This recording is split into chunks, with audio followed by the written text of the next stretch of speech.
hangak. Grabe guys, pawis na pawis. Ayan. Nag-workout kasi ako guys is 5 times a week. 3 times a week yung yung aking full body, tapos puson at tiyan. Tapos 2 times a week yung aking arms, yung aking shoulders, basta yung aking upper and lower body. Tapos next week 3 times a week na yung aking aking upper and lower body workout. Tapos 2 times a week naman yung aking full body and yung aking para sa puson at saka tiyan.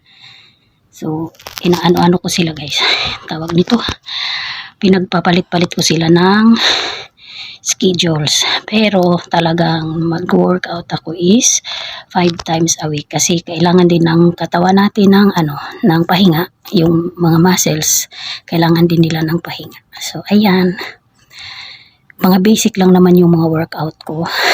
Hindi naman ako yung tawag nito, hindi naman ako professional na gym instructor, no. So ayan, pero sulit yung mga workout na ginagawa ko guys, worth it talaga.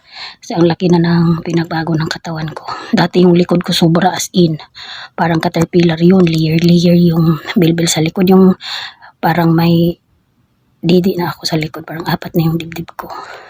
Ganon. So ngayon, happy na.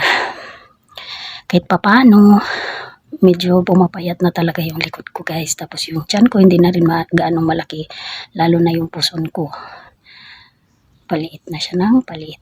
So thank you for watching guys. So ayan, kayo din mag-workout na rin kayo, na kayong tatamad-tamad, na kayong puro sana all, kasi pag puro kayo sana all, walang mangyayari.